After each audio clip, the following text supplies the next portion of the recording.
Good evening.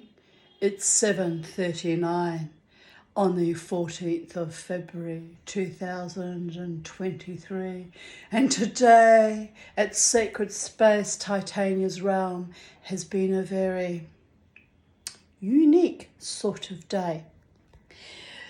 So it started as I made a previous video. First thing this morning, being interrupted out of the shower, bit of a boundary violation there, but not a deliberate boundary violation, just somebody arrived too early who changed their mind about the fur coat. The fur coat that just won't die. The fur coat that is made of dozens of little weasels of some kind, or marmot or something. Anyway, it's a beautiful coat, but the young Chinese lady changed her mind, and I was very annoyed about that because, you know, there was a bit of fumbling about and the games play with money and stupidity, and I just hate how people behave on Marketplace. I really do. But anyway, I'm making this video about the coat that just won't die. They were living creatures once upon a time. Let's be real here. And it's now developing an energy after having inherited it from my dead mother. And it's laid around now since 2010. So another 13 years. It's your bat mitzvah. Anyway, I can't seem to sell this coat. But anyway, the reason why I'm making this video was I was so distressed this morning because I'm really needing that money to put towards my gas for my little Smith torch so that I can proceed with melting whatever little bits of silver I can gather together and do castings and just make fun things and have an inspiring life at last, and a hobby that might actually turn into a business one day if I get good enough at it. So here's the weird thing that happened, right? Well, no, before the weird thing that happened, let's rewind a little bit. So I was very distressed about not selling that coat this morning. And then my darling Lynn came to visit me. She said, I've got you some pieces of steel, one you can use as an anvil, because I'm trying to buy an anvil so I can smash copper pipe up and silver when I can afford it. And, smash it and bend it and do all sorts of wonderful things, right? It's part of my silversmithing. And the other thing I'm looking to buy or acquire for free, whichever comes first, because the universe is weird and likes to play games with me, is a tree stump that has to be solid, not rotted by animals, but solid stump. And it has to be 60 centimetres tall, so I can put my anvil on top of it and hit metal on it and shape it and form it on the stump. So that's the plan, right? So Lynn rings me up this morning. She said, I'm coming over. I want to bring you the piece of metal that Peter got given for you. So that was very lovely. So she comes over and she brought a lovely roast lamb lunch, and I sat and I gobbled the lunch down, and I hadn't realised I was so hungry. And she said, I knew you were hungry. When you get into those moods that you get into, it's always because you're hungry, Tanya. And she's a dear friend, and she knows what I'm like. She knows me very well. We've been friends since I came to Australia, so, 35 years nearly. So, all right, so we sat, we chatted, and I ate my lunch, and,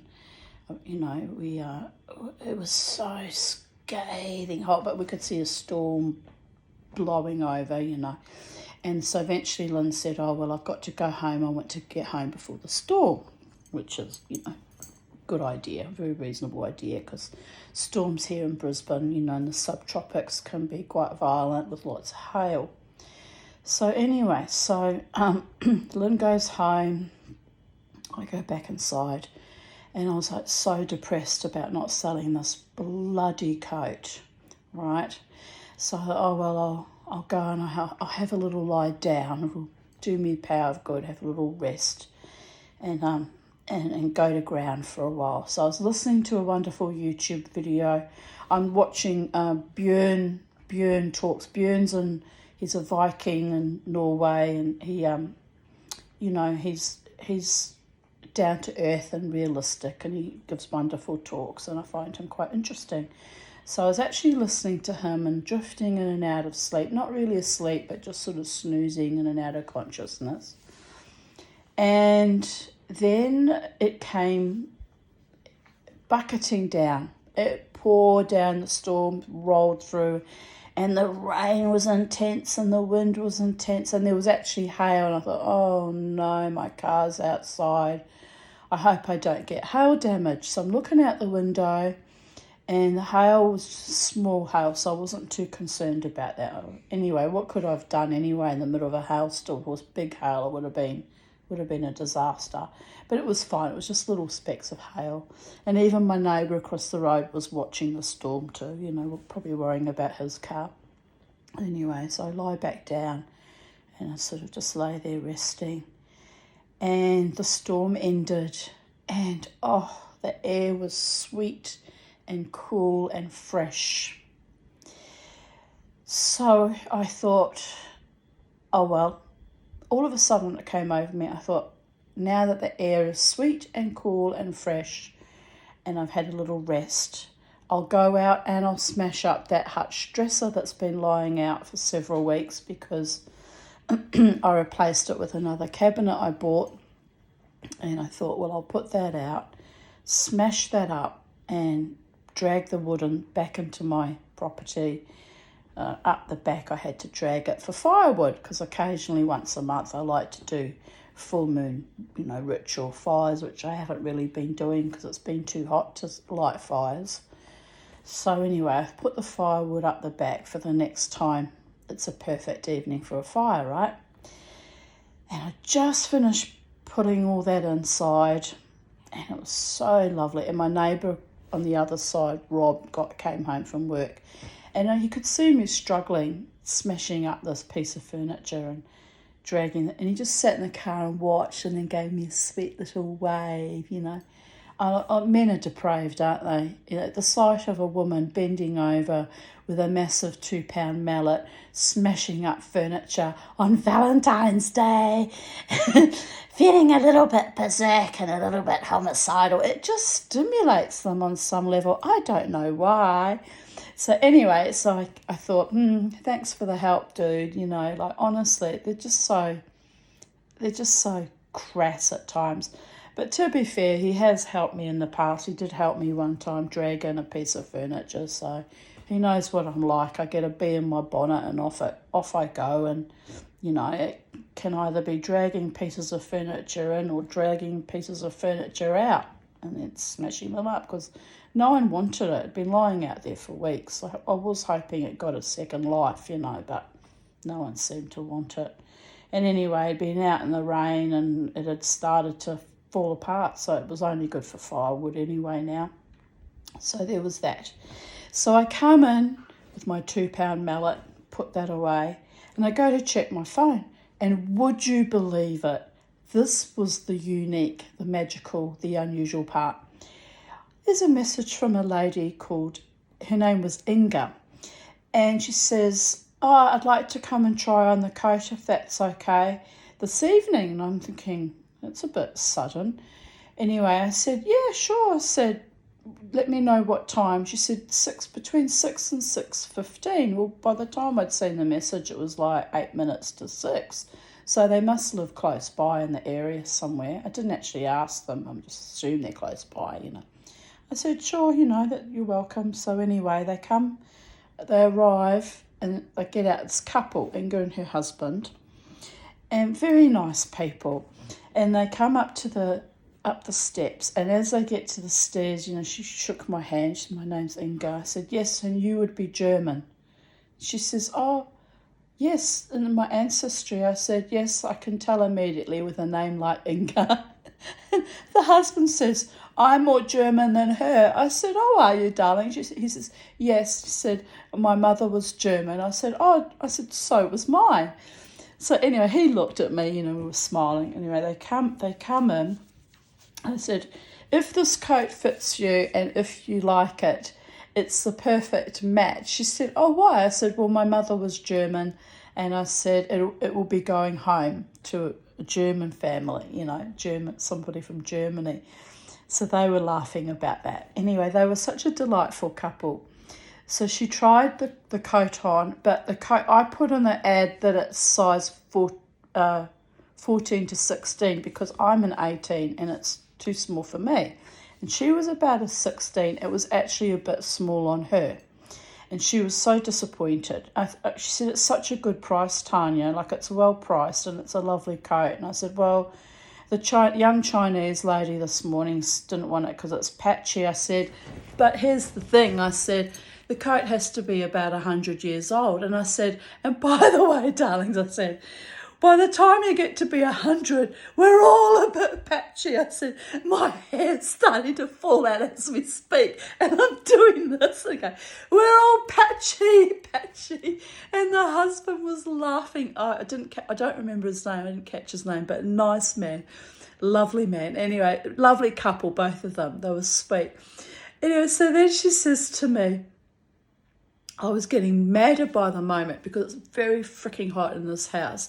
As my friend Lynn pointed out, how funny are you trying to sell a fur coat in the middle of a heat wave in the subtropics in Brisbane? And I went, but it's from a silversmithing, which it really is.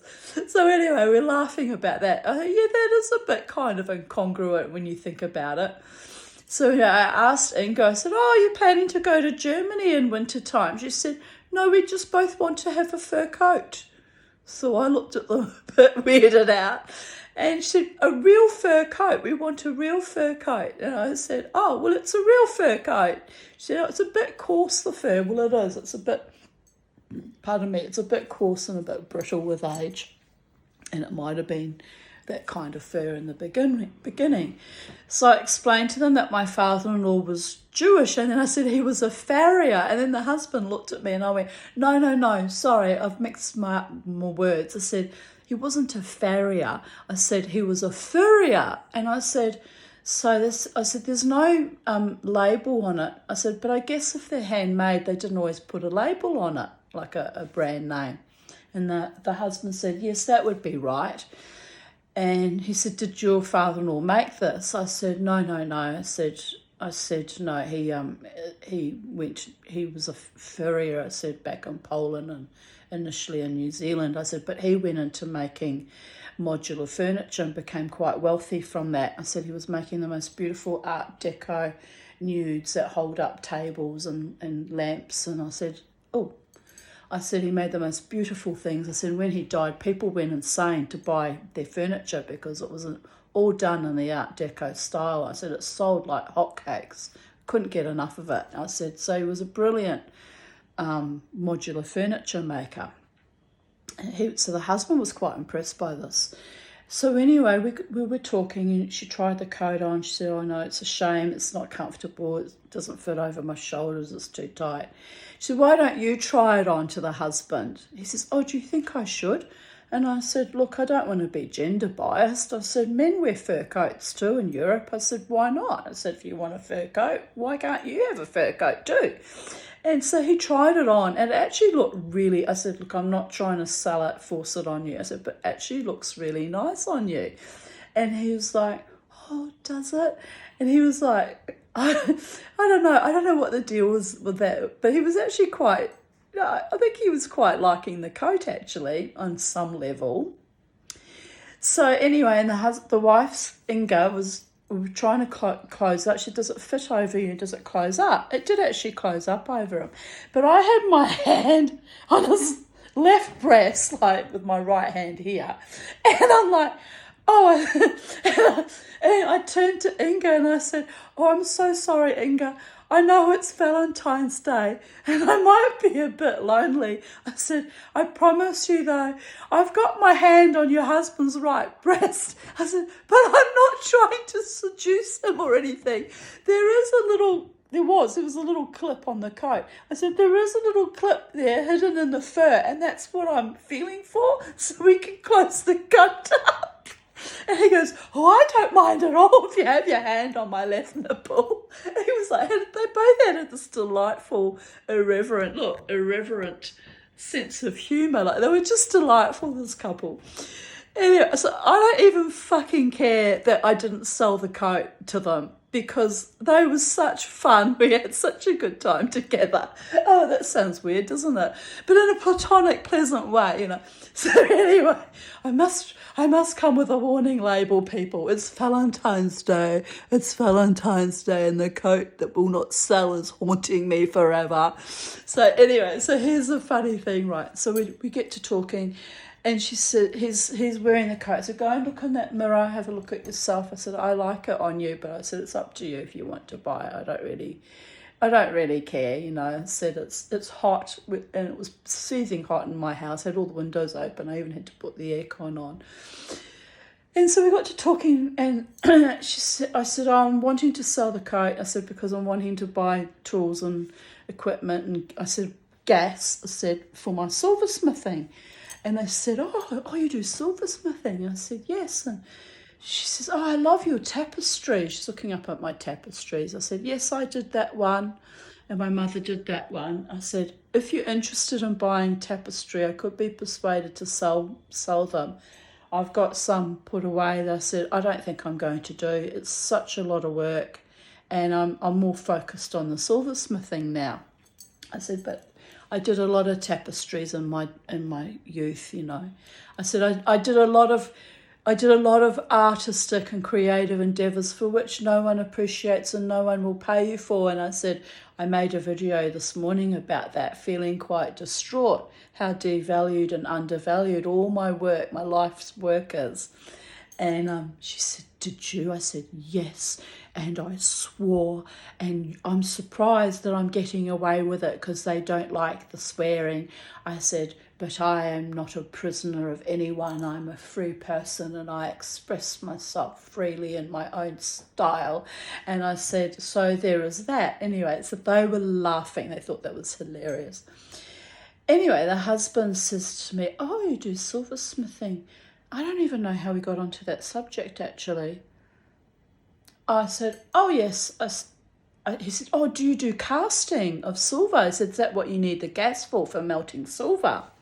And I said, yes, correct. That's what I need the gas for. I said, for soldering and primarily for casting and annealing. But I said, I'm planning to cast little bits and pieces and just have fun at making things. I said, hopefully I'll get good at it. He looked at me quite seriously. He says, well, he said, when I went to university, I studied metallurgy. And I looked at him, my eyes went quite wide.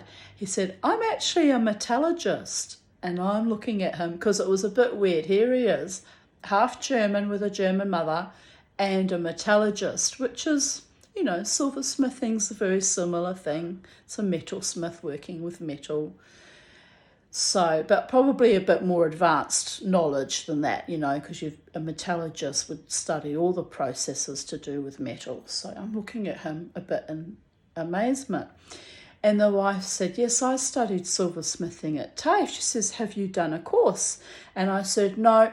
I said, when I go and do courses and classes, it always turns very ugly very quickly. She said, oh, why? And I said, oh, just my personality, and there's always some arsehole that wants to pick at you about something or bully or be cruel. And I said, I don't have time or energy for that. I'd rather learn at my own pace. I said, I'm learning from YouTube videos, which are very valuable and I do appreciate. And I said, I'm learning from, you know, my Facebook metalsmith group I'm in. I said, which I also very value and appreciate. I said, so there are wonderful ways of learning things without going to classes and being exposed to groups of people, some people that just don't gel with your personality. And I said, so that's just the way it is. I said, I don't, you know, it might take me 10, 20 years to learn things on my own, but it's less stressful for me. It's just how I have to do things at my own pace, in my own time, and, you know, make my own mistakes probably, which could be avoided if I had someone to guide me. But, you know, I said, bear that and be that as it may, I said it takes a lot of pressure off being able to do things under my own steam, literally my own steam, steaming in the summer heat. So anyway, so I said, come into my back room, I'll show you how casting's done now. I said, there's this new invention. And so I showed the husband, you know, the little, because he was talking about crucibles. We had some other name for it. I said, I think you mean a crucible. I said, yes, you need a crucible to melt the silver in. But I think he was talking about some more technical thing. And I'm looking at him a bit blank, you know. And I said, well, this is how they do it now. It's some modern invention. He said, but it's just done with sand and bentonite clay. And I kind of stared at him because I just bought this expensive Delft clay kit. And yes, there would have been a cheaper version in the day, but this Delft clay is a new invention because it's got like some kind of oil in it and it's reusable. And like, I'm still happy that I'm using Delft clay because I don't know any other way, because that's how I've learnt. I've been learning on, you know, the Delft clay way. So I take them to my studio, you know, my back bedroom, Charlie's bedroom and my studio. And I pull out the Delft clay and I showed them how much it cost. And I said, look, it's very expensive. He's like, but all you need is bentonite and sand. I'm like, I know, but I only know the expensive way. And I've already paid for it. I've paid it off. It's paid for. I said, and now I'm at the stage where I need the gas, which is over $300. I said, and I need to pay that off, and then it's paid for. I said, because I don't like to get myself into debt. And they looked at me and nodded, you know. So I said, my silversmithing journey has been quite obsessive and fraught because buying the equipment has meant I've had to buy a piece at a time, save it up or pay it off on, you know, afterpay or whatever is it pay. I said, and then pay that off and then I'll buy another thing.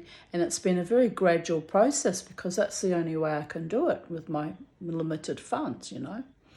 And they nodded, you know, they're very nice people. So anyway, I showed them the clay. He says, how does it work? I said, well, you pour it into the flask and you smash it down with a hammer. And he says, but you need a positive thing. I said, yes, that's actually Yoda. I said, you push it in and you get your imprint. And then you leave it sitting there and you pour the sand over. I said, and you smash it and you pull it apart and you've got your mould. So he was very intrigued by this. Very intrigued. And he said, oh, that is interesting. So then he told me the story about how when he was at university, they were teaching, the teacher was about to retire, and he was teaching the class about how they made something out of brass. He said, and we had to have a sprue, and we had to have an air pocket for it to come, the gas to come out the other side. We had to have it all joined up. It was quite a complicated procedure. And I'm like, okay, you know. He said, well, the teacher wasn't all that interested because he was about to retire, and he said he was a bit of a funny guy. He said, but anyway, he said, it was actually really hilarious. I said, oh, what happened? He said, well, after the whole class had made our little piece of brass, that we were trying to make, he said, we didn't have the heat up high enough. So our piece of brass literally went, fuck you kind of thing. And I laughed and I said, oh, that's so spiritual, isn't it? I said, you do get that. I said, when you're making things with silver, I've noticed. I said, if spirit doesn't want something to work out, it'll just sabotage it. There'll be some silly little thing you've done wrong or something not quite right. I said, and other times you'll just set your teeth the right way and pray to the gods and it'll work perfectly. I said, when you're a beginner, it's a bit hit and miss till you understand the temperature and the qualities of how it all works. And he said, that's right, you know. And I said, oh, he said, oh, you're spiritual. I said, oh, I'm very spiritual. And I said, actually, all through COVID, I said, I must show you, there's a photo of it on my phone. And they said, oh, really? I said, my mother used to read tarot cards. I said, she didn't read coffee grounds or tea grounds. But I said, we had friends that read coffee grounds. I said, so all through COVID, I said I was drinking real percolated coffee with coffee grounds. I said, and every time I'd have a cup of coffee, there'd be this profound art piece in the bottom of my cup with like distinct images that were unmistakable. I said, I was putting it up on my Facebook and showing them to my friends. I said, a lot of my friends are psychics or mediums or spiritualists. I said, and they'd go, yes, I see what you're seeing. You're not mad. You're not imagining it. There it is in the bottom of your cup, you know. So I said to them, there was one cup, I said, that had distinctly, I said, the face of a Native American man, and then transposed in front of him was, you know, like almost looking like a cross, was an angel standing with her wings out. Like, you had to kind of really look at it to see the Native American man standing behind the angel that was in front of his face. And they looked at me funny. I said, I have to show you the photo. I said, it was amazing. I said, it was up on my Facebook for weeks. I was so amazed. I said, because I actually have an affinity for, you know, the Native American people in America. I said, although I've never been to America and probably will never get there, I said, you know, that's one of the cultures that I find very interesting. I said, so here was this beautiful Native American man in my cup looking at me, very dignified. And so the husband was like really quite interested and a little bit weirded out, I think. He probably thought I was a bit crazy by this stage. But it's true. I can prove it. I have that photo still of that cup because it was so interesting. So anyway, I get my phone and I'm trying to find that photo to show them. But I did find other photos of coffee grounds because I was taking photos each morning and posting it on Facebook for my friends. Go, what do you think this means? I see this, what do you see? And we had a lot of fun with that. I should actually get into doing it again, just from the point of view that it was a nice cup of coffee in the morning and a bit of fun looking at, you know, the images that appear. Anyway, Inga says to her husband, oh, well, you're not that artistic. You probably wouldn't see anything even if you did look in your cup. And I said to her, no, you don't have to be artistic. They're just there. I said, if the spirits have something, pardon me, keep burping. If the spirit world has something to show you, they'll show you through all sorts of signs. But I said they were definitely showing me images in my cups. And I said, not all my friends are artistic. I said, it's there as plain as a nose on your face. I said the different shapes and things. You just had to look at it. It was like almost looking like a negative, you know, photograph. You know, black and white photograph. I said it was actually really astonishing. And she says, oh, it looks like we'll have to start drinking coffee. And I said, well, when you do, I said, have a look at what's in the bottom of your cup, just for fun, you know. I said I found it really fascinating. Anyway, so I had this lovely early evening connection with these total strangers that came to my house to buy a fur coat. And I'm taking them through my house and showing them my studio. And then I showed her some of the rings. And she said, you're making silver rings. I said, yes, they're made from spoons, sterling silver spoons. She said, oh, really? And I went, yeah. I said, that was spirit-led too. I said, I was led to go to the second-hand shop, I said, a couple of years ago at the beginning of COVID. And I was on direct orders, I said, to go into the shop. And I even thought it was odd because I said, I just bought something somewhere else. I had no need to go into this particular shop. She said, did you? I said, oh, yes, it was like a complete direct order. I felt I had to go and obey, you know. It was like, get in there, go now. And I said, and she said, so what was it that was waiting for you in the shop? I said, a pair of 9-carat gold cufflinks that they were selling for $65. And the lady behind the counter said, you have to buy these because they're cheap and they're 9-carat gold. And like, there's such a good price, you would never get that again. And I was like arguing with the lady saying, I don't need cufflinks. What am I going to use cufflinks for? This was way before I even thought about casting or turning gold into jewellery or melting silver, right? I had no idea that I was going to be on this journey at that point in time. So the young lady in the shop said, here, and you're going to buy this fork and you're going to make jewellery out of that. And I remember thinking, what? So I said, oh, I'll have a go. Let's see what happens, you know. And I did buy the fork and I did buy the cufflinks. So I said to Inga and her husband, I said, I did melt down those cufflinks recently. They said, oh, did you? Was it difficult to melt? I said, actually, it melted easier than silver. She said, oh, I wouldn't have thought it would melt easier than silver. I said, yeah, it melted really easily. And I said, I added a few pieces of broken and odd gold jewellery I had. And I said, I got a little love heart out of it, which I still, by the way, have to attach a little jump ring to so I can wear it, right? I might even remelt it down and, I don't know, make it into something else. But anyway, I've got this little lump of molten gold from those cufflinks I bought for $65, plus a odd gypsy ring because I lost one of them, and earring. And so anyway, it's not a lot of gold, but it's just something sweet to remind me that my angels, my ancestors that love me, my spirit guides were determined for me to go into the silversmithing journey, right? And I feel pressured. I feel pressured because I can't sell that blinking coat. And here's some other bits and pieces I haven't sold. And my mother's china and stuff, that there's bits in there that I've got up for sale. And it's not moving, people, because we're in an apocalypse. No one's got any money. And anyway, it doesn't matter. It doesn't matter because I will get those things together that I need, the gas and the fire bricks, and I need a little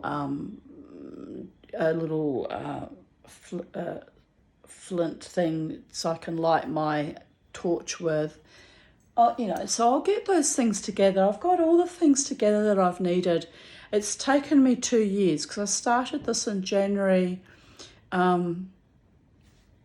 2020 it was, all this started, the silversmithing idea. Started off making things from forks and spoons.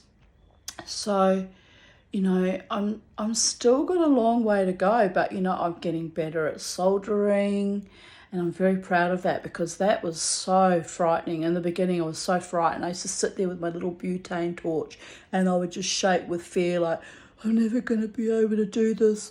And I'd go and I'd watch Andrew Berry videos over and over. So I watched some of his videos 20 times and then I still wouldn't get it right. And I'd be like, why am I not able to learn? Why am I not able to learn? And this is so frustrating. But that also confirmed to me that I really don't want to be in a class, because not being able to learn and having to repeat something 20 times, no teacher can tolerate that. They'd be like, you're dumb, get out of my class. You know what I mean? So I thought, no, I'm right to just do it very slowly and be patient with myself. And gradually the fear and anxiety started dissipating. And you know what helped me get better at soldering? Ironically, recently, I mean, I'm still no expert and I'm not perfect at it, but I improved vastly after I melted down those gold cufflinks and the scraps of gold I had, right? I thought, this is actually really easy. You just burn it, it melts, you tip it out, done. What have I been so afraid of, right? Then I realised, I thought, I'm no longer afraid of this melting the molten metal thing. And if I'm no longer afraid of the melting the metal, then what am I afraid of soldering for? Anyway, the next thing I went to solder not long after that was a success. And I was like, oh, by Joves, I think I've got it. So, but let's not get too ahead of ourselves, because I do have a lot of practice and a long road ahead of me. There's a lot of things I still need to get really good at before I can say I'm an expert at silversmithing, So, but I'm proud of myself. I'm proud of myself for trying in the middle of a zombie apocalypse with very limited funds. A very expensive hobby, because you need to buy the silver, you need the wire, you need the bezel wire, you need the pieces of silver to melt, you need the little pellets to add to the pieces of silver to melt. I need to buy those too, by the way. You need all sorts of things, and it's every time you look around, there's something else you need, right? And it's a bit daunting at times and overwhelming. But as I said to Inga and her husband, I said, you just buy one thing at a time, you pay it off. And then you buy another thing, you pay it off. And then you practice with it. And then eventually I said, I'll get the hang of it and I'll get good at it. Hopefully. I really do hope so. It's a bit frightening. What if I fail? What if I fail? Oh well, I've failed at so many things in life, it'll just be one more failure. I'm not really bothered by that. I'm like Quentin Crisp, my darlings. If at first you don't succeed, then failure is your style, darlings. But anyway, this delightful couple went home, and I think they actually, were quite amused by me and my little shenanigans. The funniest part when I said, oh, I do believe I've got my hand on your husband's left nipple, and I promise I'm not trying to seduce him or anything. It's just that it's Valentine's Day. I'm trying to do up his coat. Anyway, that was delightful. For all my mad shenanigans and my swings and roundabouts and like the terrible tragedy of failing at selling things so that I can move the energy on from my dead mother who was toxic beyond belief and just have my own things and tools and equipment and quietly make my own jewelry and just be happy in my own world. It's just bigger than being her. It's just so overwhelming, It's actually quite bizarre. But along the way, you meet lovely people who are inspiring and encouraging and kind. And so my day started out a bit bloody awful, quite frankly, and ended up being delightfully amusing and cute and sweet. And yes, ironically, a couple with German ancestry. So there you go. So I said to Lynn, I rang Lynn, my friend Lynn, and I said, Lynn, that coat, I'm going to be buried in that coat. She goes, is that what you want, Tanya? If you want to be buried in that coat, I will make sure you're buried in it. And we laughed because she knows there's no way I'll be buried in that coat. I said, no, Lynn. I said, I came into this world naked, kicking and screaming, and I said I'll be going out the same way, naked and probably kicking and screaming. She burst out laughing. There's one thing we have in common in our friendship is our dark sense of humour, right? Our sense of the macabre. So it was beautiful. Anyway, I feel better now. I've just heard my dinner go beep, beep, beep, beep, beep. So on that note, that's the other part I forgot to tell you. As this delightful couple were leaving, the husband says to me, so he says, Tanya, do you speak German? I said, look, a few words here and there. I tried to speak to him in German, but I had to resort to English, and he had to translate it back. And he spoke quite good German. And I said, but I can swear in German. I said, there's something particularly chilling and unique and horrifying about being screamed at and sworn at in German. I said, and I know because my mother did it regularly. So he looked at me and we were laughing. And as he's going down my stairs, right, he says, so swear to me in German. And so I said, oh, YouTube won't like it. But I've said worse words in English this morning, so here we go. So I said to him, I said, du freche Kerl. He said, he says, that means you something creep or something. I said, I think it just means you disgusting animal, words to that effect. He said, yeah, that's what it means. And fool or something, but it's got more of a nasty edge to it. He was like, and I said, what else do you know? He goes, do you know Arschloch? I said, everybody knows Arschloch. And then he goes, yes, everybody knows Arschloch. And then he swore something back at me, and I said, that's a new one. I don't actually know what that means. And so we're going through our retinue. This is as he's backing down the stairs very politely and gently getting away from the crazy lady. But it was just so funny. Anyway, they get down the stairs and I said in German, and I must tell you, ich liebe Ihnen sehr, yeah, ich liebe Ihnen. I love you. I said, because it's Valentine's Day. I've finished swearing at you. Now I'm going to tell you how much I love you. And they're like, oh, thank you so much, Tanya. Happy Valentine's Day. Anyway, I'm getting a little bit hysterical now because it was funny. It was so funny. And I said, yes, happy Valentine's Day, but I still have the coat. Which is now becoming kind of funny now. So anyway, they left, but they were such a lovely couple. So if I told them I make mad videos on YouTube, so if they happen to stumble across my YouTube, they'll know that was our experience together and that I found it quite delightful indeed. So anyway, my dinner has just gone beep, beep, beep, beep, beep, beep, beep. So I'm going to bid you all adieu, adieu for Monsieur Le Beauregard, because Monsieur Le Beauregard has a French name and he speaks French. Parlez-vous français, Monsieur Le Beauregard?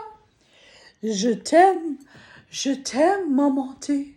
Je t'aime beaucoup, mamanty. You got to take the love where you can get it, people, but platonic, #consent, and beware of men in fur coats looking for clasps on their left nipple. That was my fault. But the wife was so sweet. She said, I promise you I'm not trying to seduce your husband. I really am looking for the clasp on the gut. She laughed too. So yes, I'm a mad cow sometimes, but sometimes I have to say I'm a little bit amusing, even if only to myself. So, good night, YouTube viewers. Have a wonderful Valentine's Day, those of you in America and on the other side of the planet, because your day is just beginning. And go where the love is. Good night from all of us at Sacred Space, Titania's Realm.